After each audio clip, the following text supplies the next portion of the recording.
Pag nakamotor kayo, at saka yung oras nyo, hawak nyo, yun. Kaya lang, Pa-tour, 1.8 no? 1.8 ang tour, pero hanggang apat lang yun.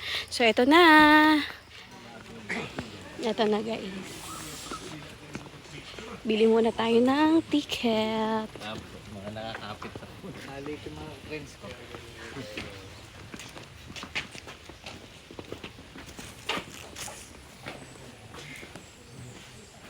Saan tayo bibili ng ticket? Saan po nabili ng ticket dito? Sa loob po. Okay, thank you po. Right side. Okay.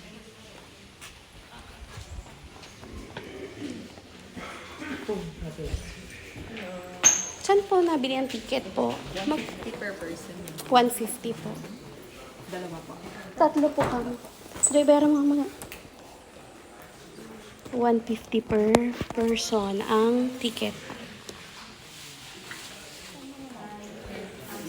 Yan, ang first thing na gagawin natin ay manood. Tarsier species found in the Philippines is the Philippine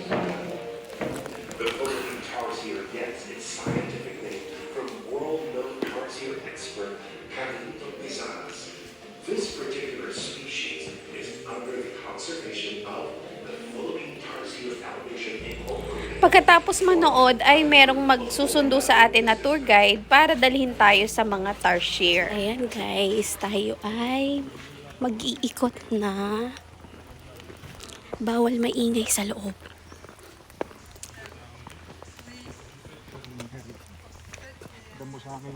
Actually, ang daming foreigner ngayon nakasabay. Halos puro foreigner yung kasabay namin ngayon dito.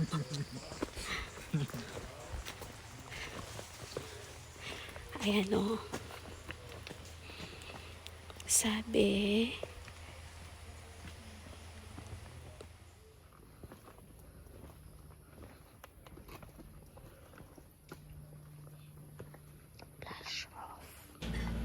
pag kumuha tayo ng picture ng mga tarsier, kailangan walang flash. Tapos, ituturo na ng mga staff kung saan makikita yung mga tarsier. At nalaman ko din dito na kapag morning, yung mga staff, kailangan na nilang ikutin itong sanctuary na to at hanapin kung nasaan yung mga tarsier nagtatago.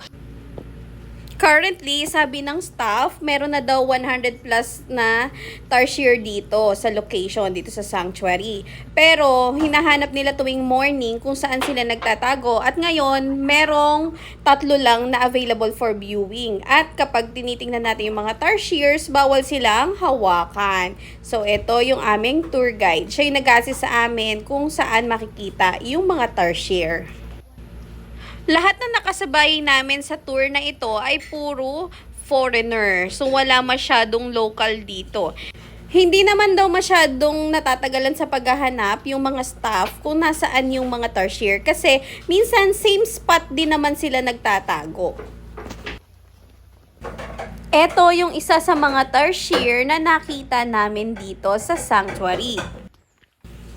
At ito naman yung pangatlo sa nakita namin. Kaya lang napakataas niya. Hindi namin siya makita ng malapitan. Ayan. Pero gising na gising siya. Ayan.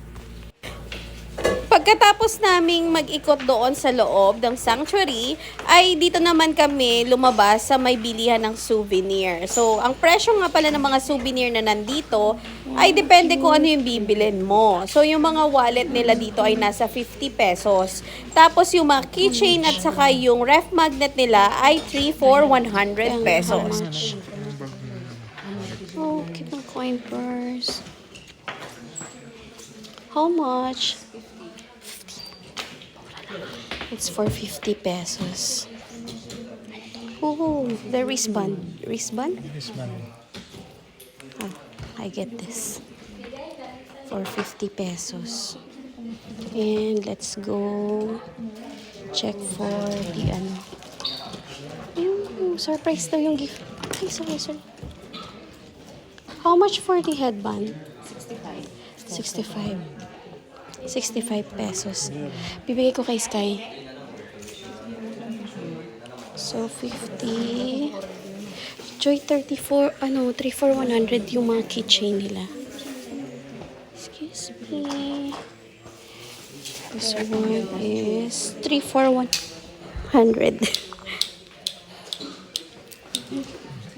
Dito si Alex. Bibili na ano. Dito sa red. Asan ba? Nilang 3 for 100.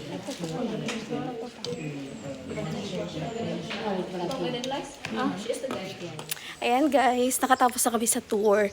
So, according sa aming tour guide kanina, meron silang, actually dito sa buong sanctuary, merong 100 tarsiers.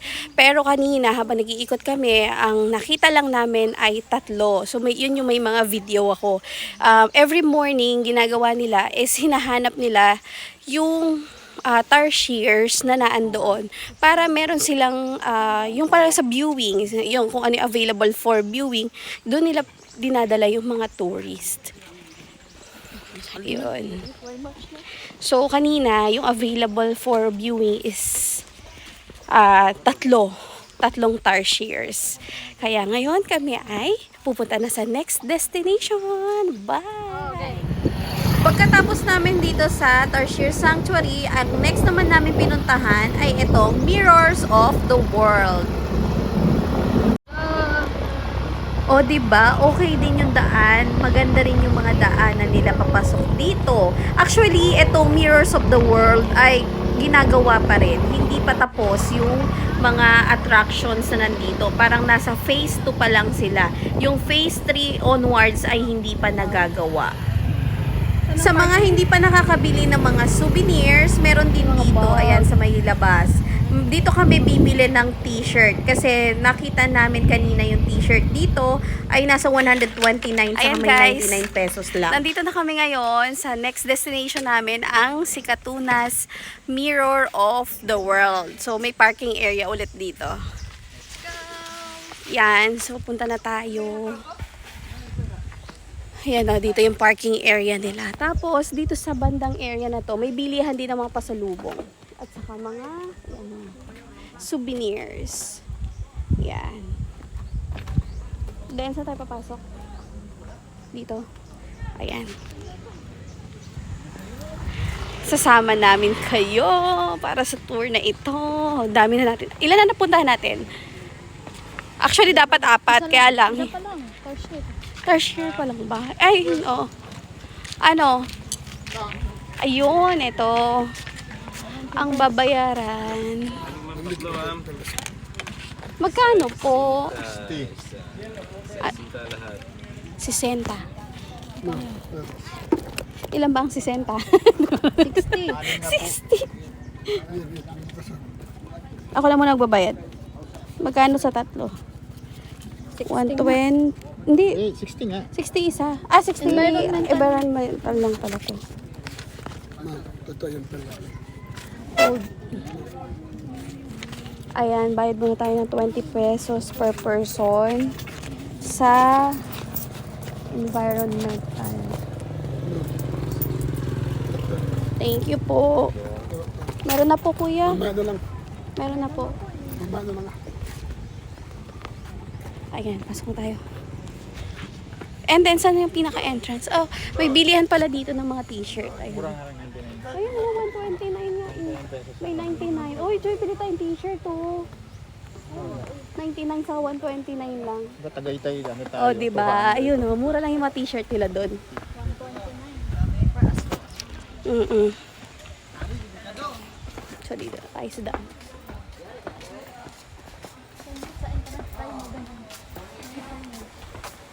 Ito, oh.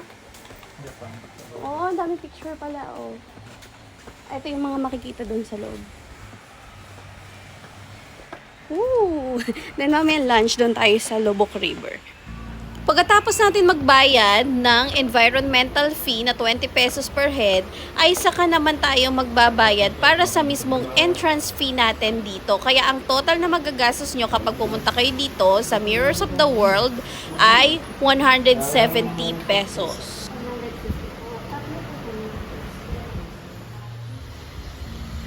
At pagpasok nyo pa lang dito, ay ito na ang makikita nyo. Ayan, nagawa pang mag-TikTok ng mga person.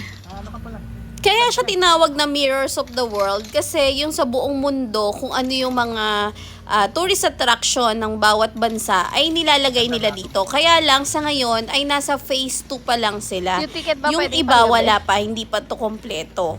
Ngayon ganito kalawak na to ha. Much more pa pag nailagay na yung iba pang mga tourist attraction nila dito. Siguro sobrang nakakapagod na ikutin tong area na to. Ang tip ko sa inyo, mas maganda sigurong mag-ikot dito sa hapon paggabi kasi napakaganda nito kapag bukas na yung mga ilaw.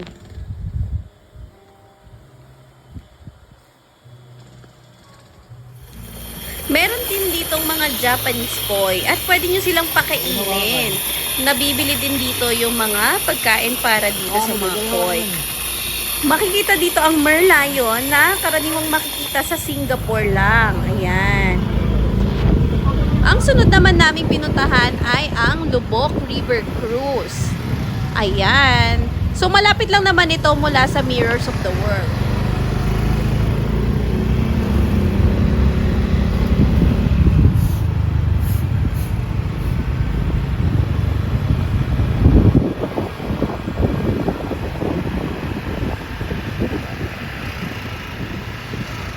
Hanggang ano oras yung ano mamaya? Yung dun sa pinuntahan?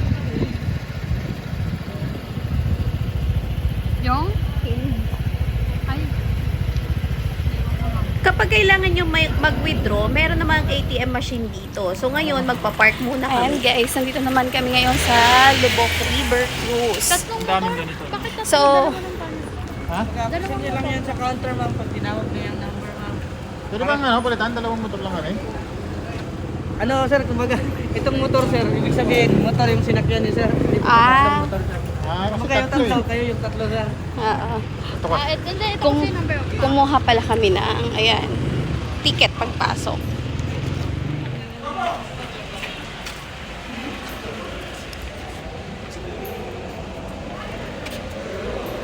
Pagkapasok dito sa loob, aantayin nyo lang na tawagin yung number nyo. Yung pinakita ko sa inyo kaninang ticket, yung number yon. So, 160 yung number namin, iintayin namin siyang tawagin kami. And then, magbabayad na tayo. Ang presyo ng per head dito ay 850. Ah, 160 yan. Ayun. Kulang tayo. Hintayin natin. Pagkatapos magbayad, ay pwede na tayong dumiretso at sumakay doon sa mismong boat.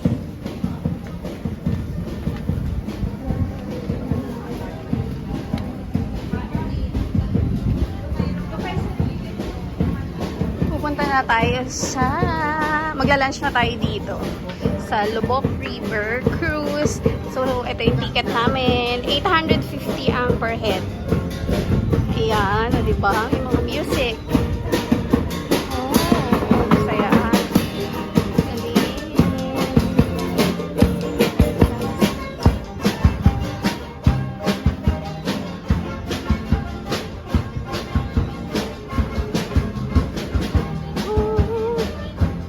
Gate 2 tayo, no? Gate 2. O, diba? Ang naalala ko dito, yung ano,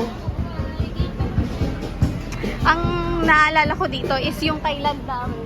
Oh! Yung cruise namin nung ano, nung nag-Thailand kami. Ayun na! I'm so excited. Sa gate 2 po kami. Ayan, ito na! Ito na! Sakay na tayo sa bangka. Kahit saan ba? Ito. Dito tayo. Anong table? Ah, may table pala. Sorry. Ah, okay. Tatlo lang kayo, no? Tatlo lang po. Ito, luwaring. Thank you. Uy, ako dito. Ay, ito, tingnan niya. Ako din. Ayan, oo.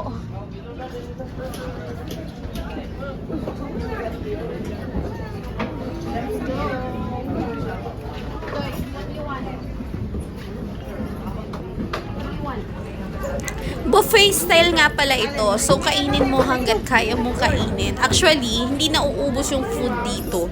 Marami pa rin natira kahit na natapos ng kumain ng lahat. At masarap lahat ng food.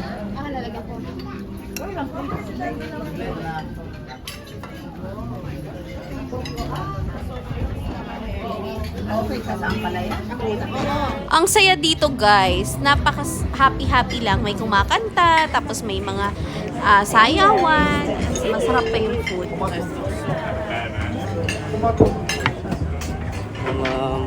Ay, thank you po.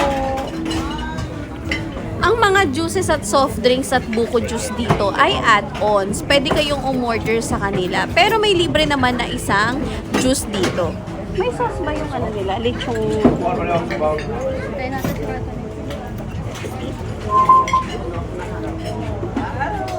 Tikman natin ang kanilang pansit. Ito yung handa mo.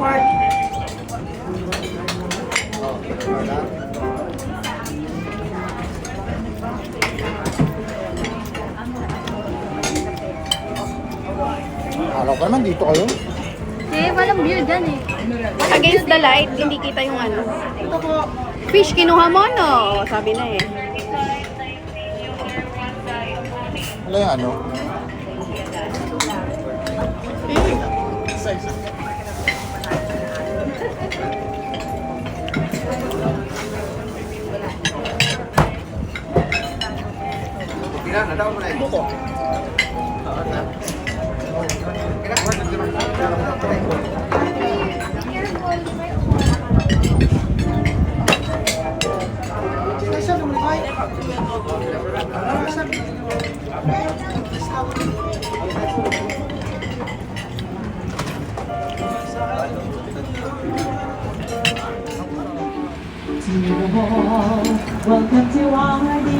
Nagtanggal muna ako ng jacket kasi mainit na. At may kantahan dito, di ba? This is the home of the noble man. We wish you a happy coming to our beloved Philippines. This is for our pride home. Welcome, visitors. This is for love of home. Welcome, visitors. Mabuhay! Yeah, good afternoon, everyone. Welcome to the Side Pieces. I'm Danica Police, and I would like my fellow princess to have a nice day.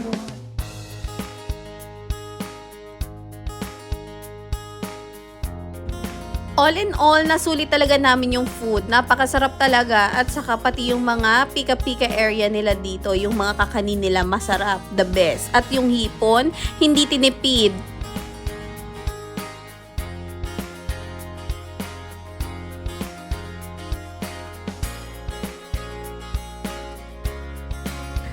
At ito na nga ang kaganapan pagkatapos namin kumain. Pwede na mag-picture taking.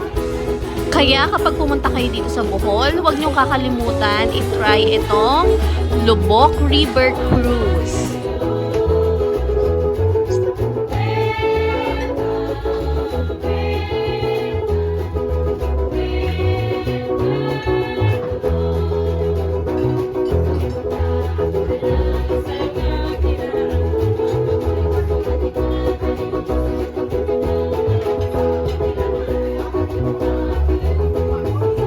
Take note, pwede rin kayo makijamming sa kanila. Huwag lang kalimutang magbigay ng donation.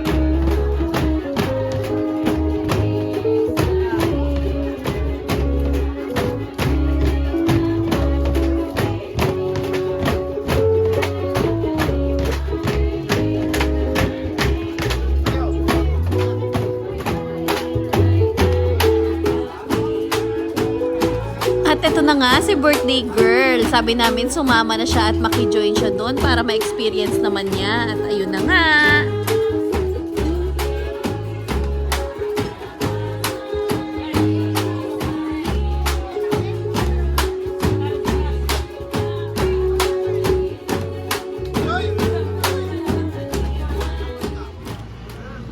At ang last stop namin ngayon ay dito na sa Hinagdanan Cave. Bumalik na nga kami at nagbayad kami ng 125 per pax or per person.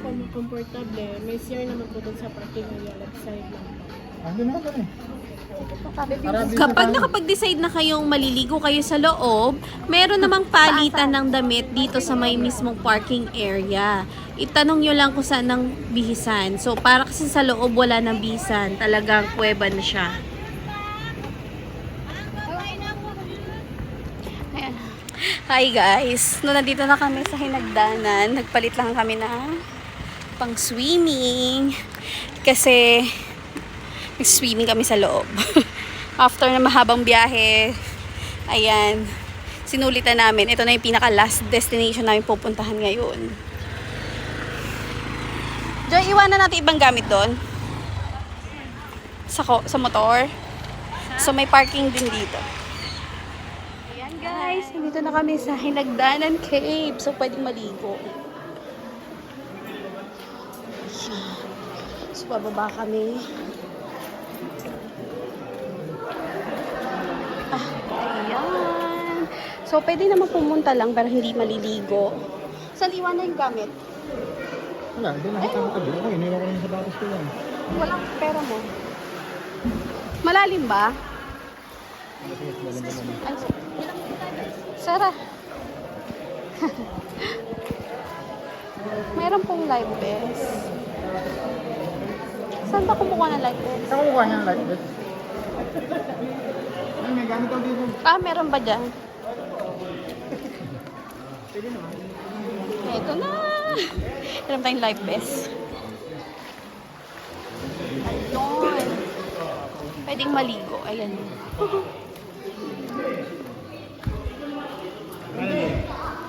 Let's swim. Video. After ang ilang minuto, ito na nga. At nakalangoy din ang mga person. Huwag kalimutang magsuot ng life vest kasi ito ay 14 feet daw, sabi ni Kuya. Ayan, o, diba? Nagpa-swim-swim pa. Kala mo marunong.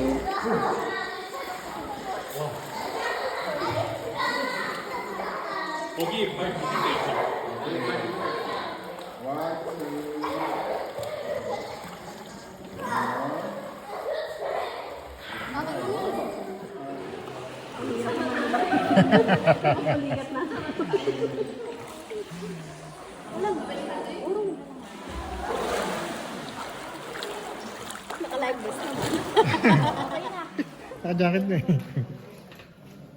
Tumagal din kami dito ng ilang oras. Ayan. At umahon na rin kami kasi may i-check pa sana kami isang destination. Kaya lang, sarado.